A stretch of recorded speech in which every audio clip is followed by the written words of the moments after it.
निबोधत।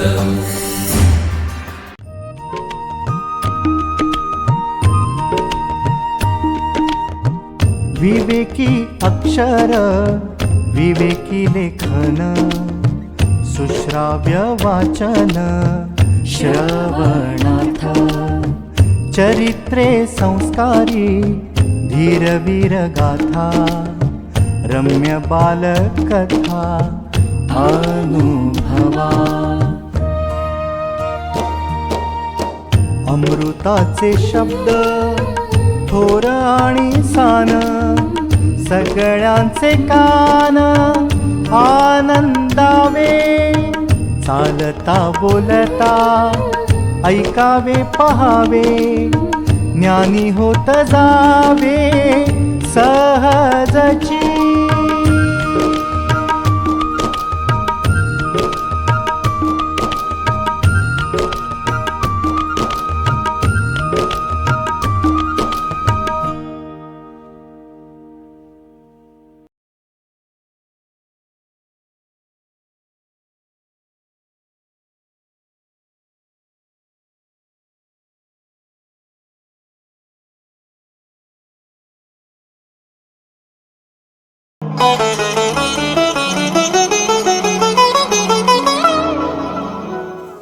नमस्कार. विश्वजित पुस्तकमाला 1 यातील सामाजिक संघटन व सामाजिक कार्यकर्ता याचा अनुवाद प्राचार्य प्र. श्री. डोरले यांनी केला आहे. उत्तिष्ठत जाग्रत प्राप्यवरांनी बोधत. उठा, जागे व्हा आणि आपल्याला जे हवे आहे ते साध्य झाल्याशिवाय थांबू नका. तरुण माणसांनो, उठा, जागे व्हा, कारण काळ आपल्याला अनुकूल लाभलेला आहे. आपल्या समोरची प्रत्येक गोष्ट आता आपल्यासाठी खुली होत आहे. धीट बना, घाबरू नका. आपल्याच आणि केवळ आपल्याच धर्मग्रंथात परमेश्वराला अभिही असे विशेषण लावण्यात आले आहे. अभिही आता आपणही असेच अभिही म्हणजे निर्भय बनायला हवे, म्हणजे आपले काम यशस्वी झालेच म्हणून समजा. उठा, जागे व्हा, कारण तुमच्या देशाला आज हा असा विलक्षण त्याग हवा आहे, बलिदान हवे आहे आणि तरुण माणसांनीच ते करायला हवे आहे. जे तरुण आहेत, ऊर्जा संपन्न आहेत, समर्थ आहेत, धष्टपुष्ट आहेत आणि बुद्धिमान आहेत, त्यांच्या समोरचे हे काम आहे. हे जग भित्र्या माणसांसाठी नाही. संकटे दिसताच पळून जाण्याचा प्रयत्न करू नका. यशापयशाचा विचार करीत बसू नका. पूर्णतः निस्वार्थी इच्छाशक्तीच्या प्रवाहात स्वतःला झोकून द्या आणि कामाला लागा. हे लक्षात ठेवा की जे मन यशस्वी होण्यासाठीच अस्तित्वात आले आहे ते नेहमीच निर्धारी बनते आणि सातत्याने चिकाटीने पुढे पुढे जातच राहते. काम करण्याचा तुम्हाला अधिकार आहे, पण त्या कामाची फळे चाखण्याची इच्छा धरण्या इतपत स्वतःला खालच्या पातळीवर आणू नका. काम करा, भरपूर काम, निरपेक्ष निस्वार्थ काम करीत राहा. शक्ती आणि तिच्यासारख्या अन्य गोष्टी आपोआपच येतील. तुम्ही फक्त कामात मग्न व्हा आणि मग पहा किती जबरदस्त शक्ती तुमच्या जवळ येते. ती कदाचित ती शक्ती तुम्हाला पेलवेल की नाही असे देखील तुम्हाला जाणवेल. दुसऱ्यांसाठी केलेले अगदी साधे काम सुद्धा आपल्या अंतरंगातील शक्ती जागृत करीत असते. दुसऱ्यांचे भले चिंतण्याचे काम केले तर ते देखील हळूहळू आपल्या अंतःकरणात एखाद्या सिंहाची ताकद निर्माण करीत असते. मी एकदा हिमालयातून प्रवास करीत होतो आणि आमच्या समोर एक लांबलचक रस्ता पसरलेला होता. आम्ही गरीब भिक्षू आम्हाला उचलून नेण्यासाठी दुसऱ्या कुणाची तरी व्यवस्था करू शकत नव्हतो आणि त्यामुळे साहजिकच सगळा रस्ता पायी चालत जाणे आम्हाला भाग होते. तेव्हा आमच्या बरोबर एक वृद्ध माणूस होता. तो रस्ता शेकडो मैलांच्या चढ उतारांचा तो रस्ता समोर पसरलेला पाहिल्यानंतर तो म्हणाला, स्वामी, हा रस्ता मी कसा काय पार करणार? छी, मी तर आणखीन चालूच शकत नाही. जर पुढे जायचा प्रयत्न केला तर माझी छाती फुटून निघेल. मी त्याला म्हटले, बाबा, तुमच्या पायाखाली बघा बरे. त्याने तसे पाहिल्यावर मी म्हटले, हा जो रस्ता आणि तुमच्या पायाखाली आहे ना, तोच तुम्ही पार करून आला आहात आणि तोच रस्ता तुमच्या समोर तुम्ही पाहत आहात. लवकरच तो देखील तुमच्या पायाखाली असेल. जगातील सर्वोच्च गोष्टी तुमच्या पायाखाली आहेत, कारण तुम्ही दैवी तारे आहात. या साऱ्या गोष्टी तुमच्या पायाखाली आहेत. जर तुम्हाला वाटले तर तुम्ही सहज हे मुठभर तारे गिळू देखील शकाल, असे तुमचे खरे स्वरूप आहे. समर्थ व्हा, सर्व भ्रामक कल्पनांच्या पलीकडे जा आणि मुक्त व्हा, स्वतंत्र व्हा. श्रद्धा नितांत आवश्यक. स्वतःवर आणि ईश्वरावर.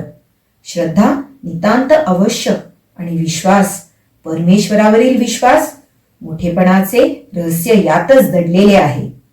33 कोटी देवांवर आणि परकीयांनी वेळोवेळी जे देव तुमच्या समोर नव्याने प्रस्थापित केले, त्या सर्व देवांवर तुमचा विश्वास असेल आणि तरीही तुमच्यावरचा विश्वास नसेल तर तुम्हाला कधीच मुक्ती मिळणार नाही.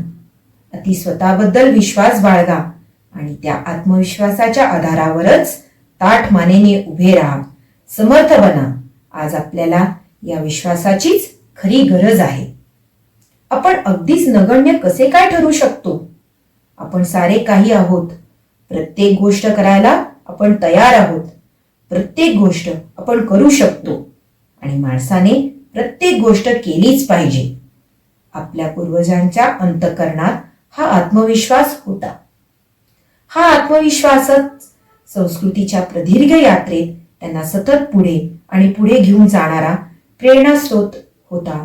आणि जर काही अवनती झाली असेल, जर काही दोष निर्माण झाले असतील, तर माझे शब्द नोंदवून ठेवा. तुम्हाला असे दिसून येईल की ज्या दिवशी आपल्या लोकांनी हा आत्मविश्वास गमावला, त्याच दिवशी आपल्याला उतरती कळा लागली. ऱ्हास सुरू झाला. स्वकर्तृत्वाबद्दलचा विश्वास गमावणे म्हणजे परमेश्वराचा विश्वास ढळणे होय. तुमच्यामध्ये आणि तुमच्या भोवती कार्यरत असणाऱ्या अथांग, असीम अशा सत्शक्तीवर तुमचा विश्वास आहे ना? तो जो सर्वसाक्षी असणारा अंतर्यामी तुमचे शरीर, मन आणि आत्मा यांना सर्वांना भेदून प्रत्येक अणुरेणूमध्ये संस्कृत शब्दप्रयोग करायचा झाला तो ओतप्रोत भरलेला आहे.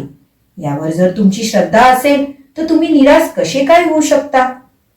मी पाण्याचा एखादा लहानसा बुडबुडा असेल आणि तुम्ही कदाचित एखादी पर्वतप्राय लाट असाल. हरकत नाही. माझ्याप्रमाणेच तुमचीही पार्श्वभूमी तो अथांग सागरच आहे.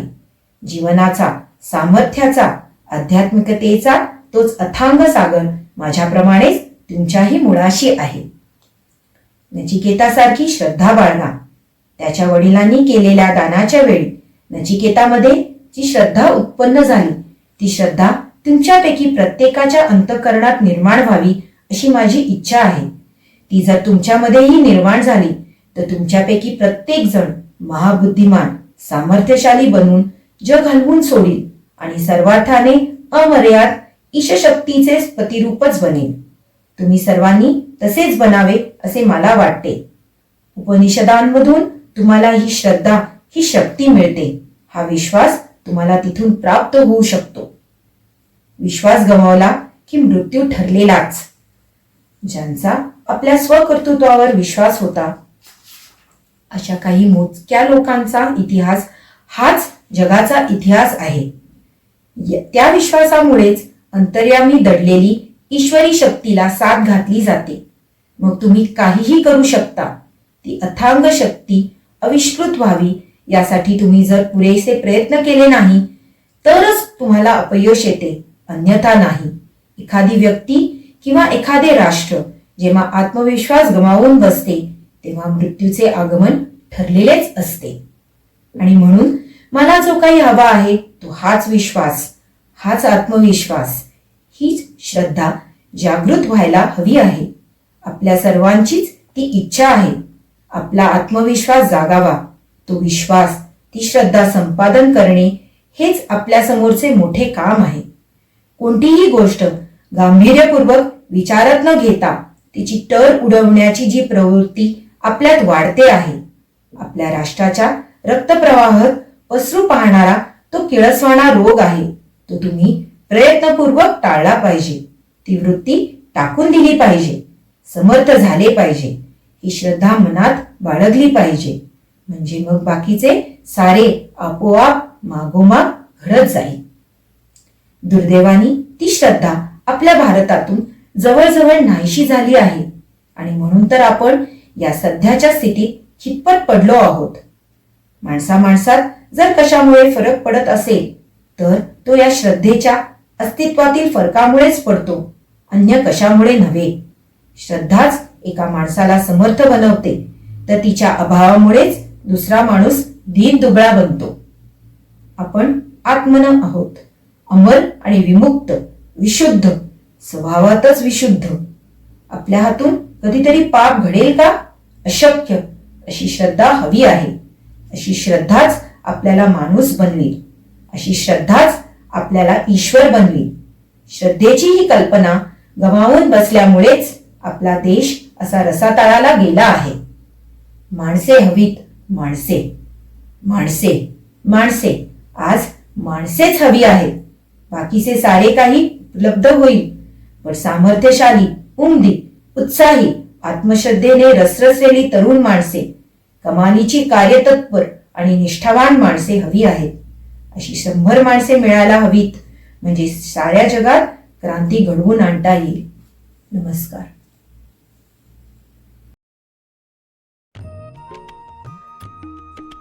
विवेकानंद केंद्र मराठी प्रकाशन विभाग म्हणजेच MPRV गेली 35 वर्षे संस्कारक्षम आणि राष्ट्र जागरणपर पुस्तकांच्या प्रकाशन व्यवसायात. 135 हून अधिक पुस्तके, 10 लाखांहून अधिक प्रतींची एकूण विक्री, कार्यकर्त्यांना उपयोगी पडेल अशा माहितीची विवेकशलाका आणि केंद्राच्या देशभरातील कार्याचा परिचय करून देणारी कार्यदर्शिका. संपर्क अश्विनी हाईट्स, पहिला मजला, ग्राहक पेठेजवळ, टिळक रोड, पुणे 30. संपर्क क्रमांक 9881061686.